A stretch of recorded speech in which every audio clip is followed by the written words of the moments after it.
In today's video live, I'm going to go through some of the worst suburbs to invest in Brisbane 2026. These suburbs may look cheap, but a heavy rain event can wipe out 5 years worth of growth. And you might get other areas where they look cheap, but when you look at the incomes, they don't look that great on paper. And finally, we're going to go through some cookie cutter traps that people run into when looking for an investment property. But before I jump into that, how you going? I'm Nathan from Invision Property. Over the last 5 years, I've purchased over 200 properties across the Brisbane region, Ipswich, Logan, and the Moreton Bay area. I'm creating these lives to really educate people when they're looking to buy their next investment property. So really the first one we're going to jump into is I'm going to go back to the whole classic flood maps.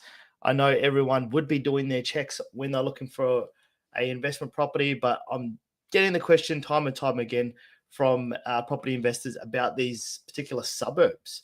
And I think that when you're going to buy an investment property, you should always check the flood maps, because if you do buy a property that has flooding on it, not only does it affect the capital growth, but what a lot of people may not realize is the insurance can be as high as $5,000, or sometimes it's almost impossible to get insurance.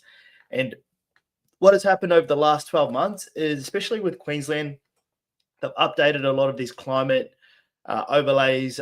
They brought in new overlays. So there was parts of Logan and Ipswich and just everywhere, even as high as Townsville. They brought in all these new locations where it wasn't initially flooding, but now it's flooding. So you want to go check the old maps, but you also want to go and check the new maps. So I'm just going to share my screen and we're going to go through a couple of locations now. So I've got the Brisbane map up on my screen. When we go through, we can, on this platform, it's pretty handy, but we can have a look at the flooding. So the first space where I want to really dive into is this pocket where you've got Rockley, Archerfield, and you've got parts of Oxley. So these areas always come up when I'm talking to investors and they've got budgets of, say, $1 million, and they, keep on going back to these areas. You do see prices under $1 million in these areas, especially Rockley, and it's because it's heavily flooded. So these are clients that I've worked with, and they get caught in this trap. So I just thought I'd make this video because I could imagine a lot of other people fall into this trap as well. They're searching on realestate.com. They're not necessarily opening up the flood maps and triple checking this, but you can simply go on the Brisbane City Council flood map or the Ipswich Council flood map or the Logan Council flood map and go in there, triple check that. Because flooding does go through, heads out towards, parts of Ipswich. Another spot where you might get caught out is in Goodna. So if you go down, you can see a big chunk of Goodna floods. This is a great spot. I bought a lot of investment properties here and I'm very bullish on it, but you just make sure you go in it and you triple check your flood maps, because, if you go in and you buy something that's flood affected, it can cost you an arm and a leg, or just, it can be insanely costly if you just don't make the right decision, or the simple decision of just checking your flood maps. Another area that I see a lot of people really not checking when they're looking at, suburbs is the income. So there's going to be I don't know what you're going to call it, a social ceiling, where there's got to be some level of capped growth. People that are earning under $1,000, they can't necessarily afford $1 million property or a $1.1 million property. And that's going to lead into my next segment, where another key aspect you want to start to look at, and we're going to use this property here as an example.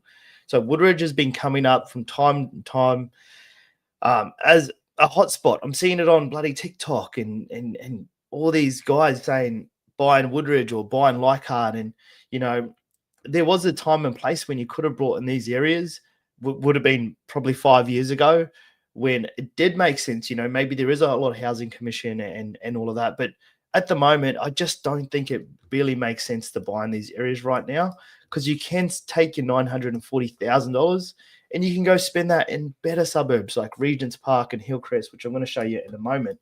So when we open up Woodridge, the biggest thing we want to go to is we want to go to suburb profile. This is where we start to look at, or this software that I'm using pulls all the data from ABS and all your online part data places. This is a data house, and you can start to look through some of the key metrics. So one of the socioeconomic scores is your ERSAD score, and you can see that's at a 2. This is out of 100, so this is at the bottom of the list. When you start to look at your medium income, that's at 1,050 per week. So it's starting to rise a little bit. It was like 900. But the thing where people can fall into this trap is they start to look, down towards Brisbane, and then they're like, oh, wow, these areas are quite expensive. Like you start to layer in medium houses, and you can start to see like these are $1 million suburbs all around it. But when you get down here, it's not necessarily the case, which I'm going to show you something in a moment. You're going to notice that what people do is they actually don't want to move to Woodridge, or they don't want to move to Logan Central or Slacks Creek straight away.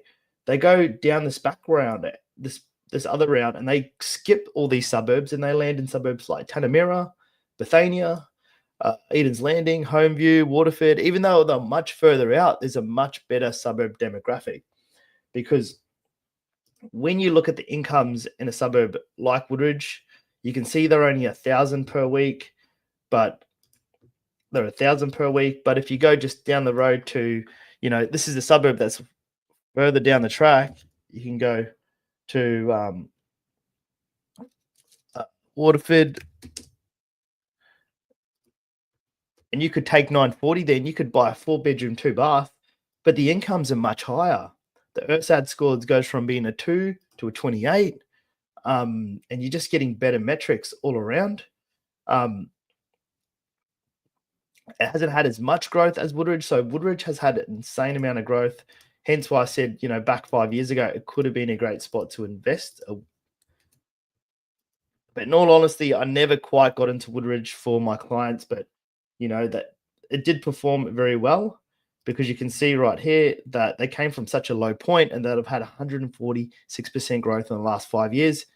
It's got a really good long-term growth, but at the same time, there's alarm bells there. It's had such a large amount of growth. It's got some really poor suburb metrics. And finally, when we look at our heat map for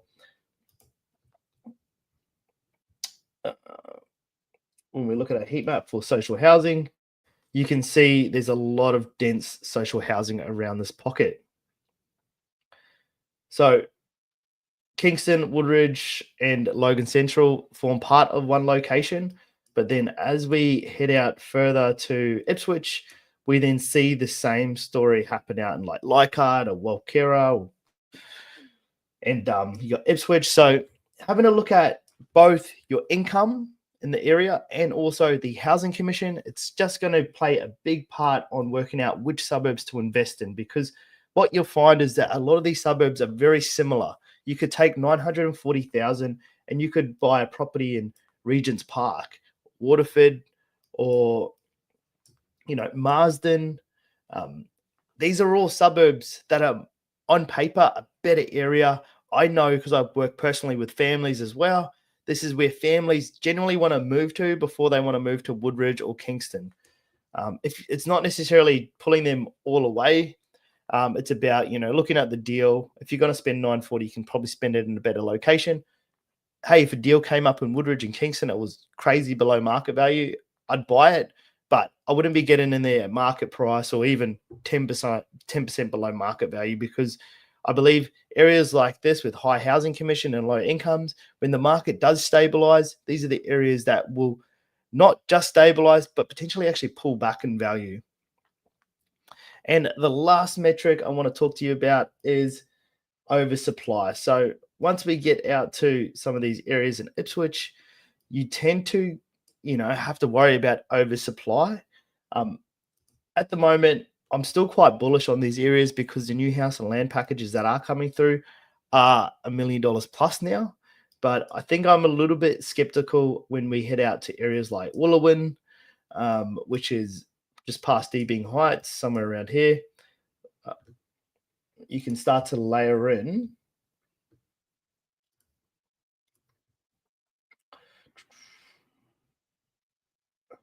Got building approvals.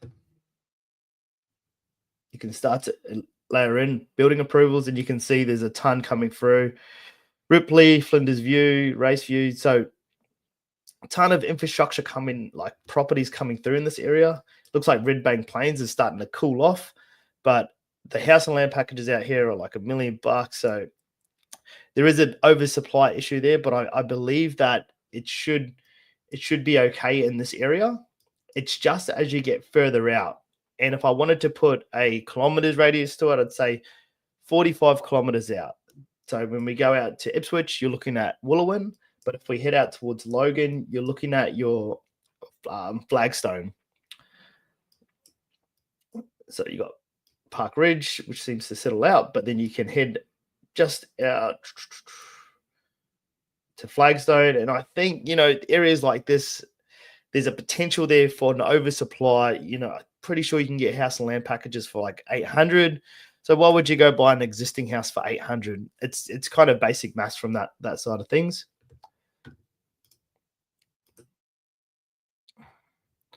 But that really wraps up my live today. I just wanted to talk to you about looking at those three fundamentals when we look at making sure that you don't hit the flood maps, or you're reviewing your flood maps.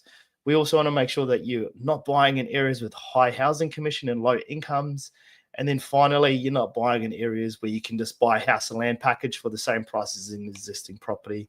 I generally hope this helps you, because buying an investment property in 2026 is going to be hard. Don't let the stress of it being hard make you make a very, very bad financial decision, because this next investment property can genuinely shape your financial future if you do it the right way.